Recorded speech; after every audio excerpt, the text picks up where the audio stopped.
worst thing of the whole thing is your child is in pain and there's nothing you can do about the pain.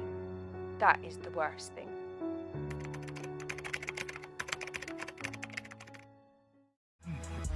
Aaron Phipps has been outstanding. Great Britain are the Paralympic champions in wheelchair rugby. That is a magnificent performance, 54-49. History made.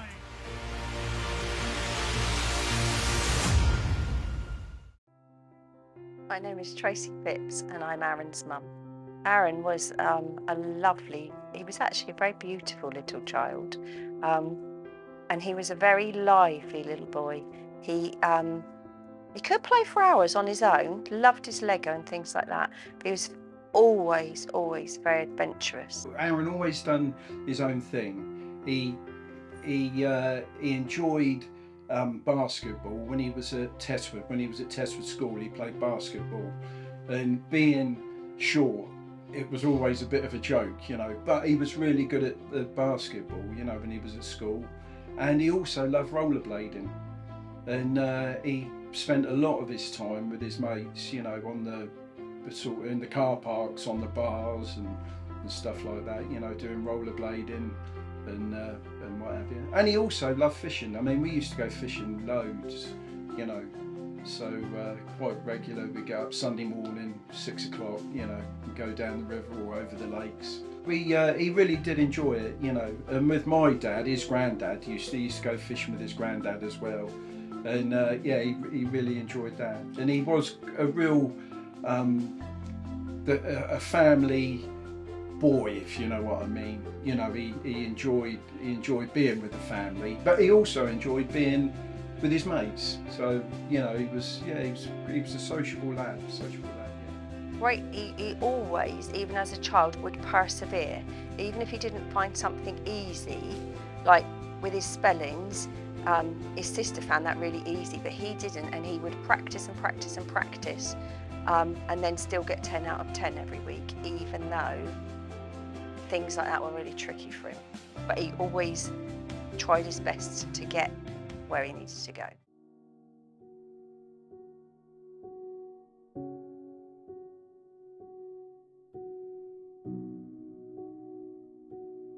It's one of those days you wouldn't forget, I don't think.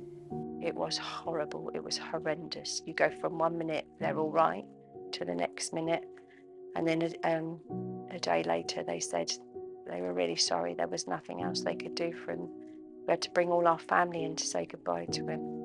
Oh, it's horrendous, absolutely horrendous. They kept saying that, I think, he's not going to make it. Everything now, after that moment in your life when they tell you your child's going to die, everything else is never as bad. Nothing is as bad, because nothing can be worse than thinking you're going to lose a child. But it just makes you think you've got to live for today and do things. And that's what Aaron does. When someone tells you something like that, you tend to go blank, And I can always remember when Tracy, the wife, looked up and said, she said, "What are we going to do?" And I can remember Graham stroking me on my back and saying, "It's okay, Trace, we'll manage." And then I thought, well, if he thinks we'll manage, we'll manage. So we did. So, that's how it is. I think the worst thing of the whole thing is your child is in pain and there's nothing you can do about the pain. That is the worst thing. Your child being in pain.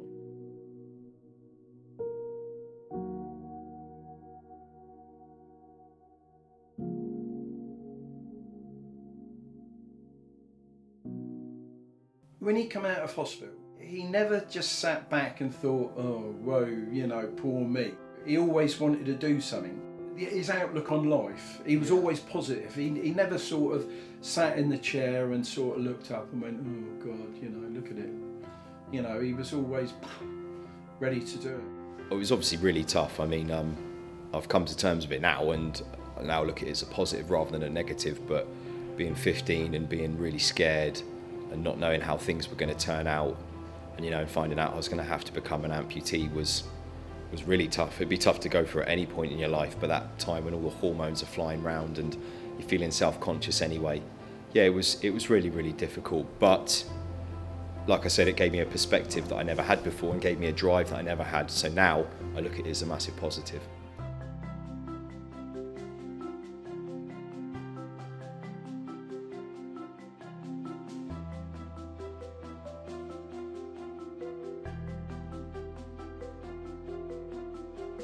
Kilimanjaro thing, he'd sort of been saying he was going to be doing things like that. He'd going to be doing it, and he was going to do it for the charity. And as a mum, you don't actually think, oh great. You think, oh no, you know, he's going to do that.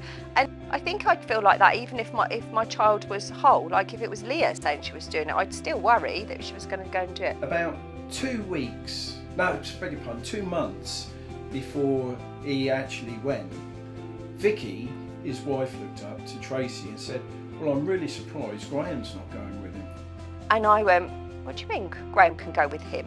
I said, well, if he'd raised the money for the charity.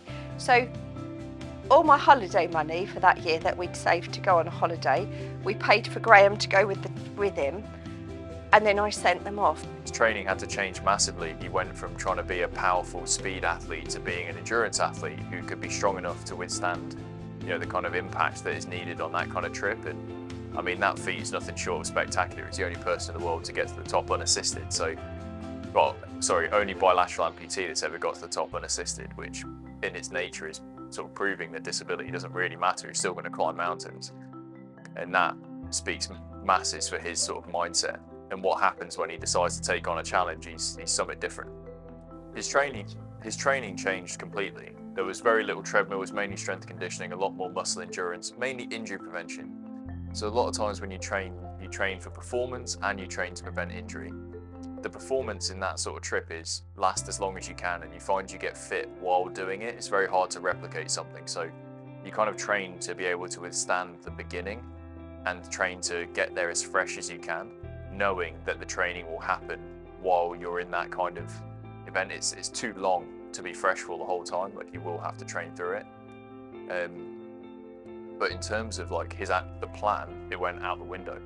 Everything we planned in terms of everything the main person had planned was for him to go up in his chair, and that changed after day one. So I think what speaks volumes is that his preparation was good enough that he could change the plan and still make it. So I think the team that was responsible for that, I was only a very small cog in that one, did a very good job. But it all boils down to whether you're willing to suffer for that long, and Aaron just seems to be one of these people who decides he's going to, and he will. So he made it, really. I can always remember he looked up and he said to me, he goes, what's going to happen if I don't do it, if I don't get to the top? And I said to him, well, it's up to you. You've tried your hardest. You know, if that's as far as you can go, and you feel that's as far as you can go, that's it. No one's going to look up and say, oh, you know, you failed or anything like that. But I think that was the only time that he actually sort of said, you know, what am I going to do, or what are we going to do, you know, if we don't make it.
Oh, ever so proud. I mean, my God, so proud. Proud. Very proud. Privileged.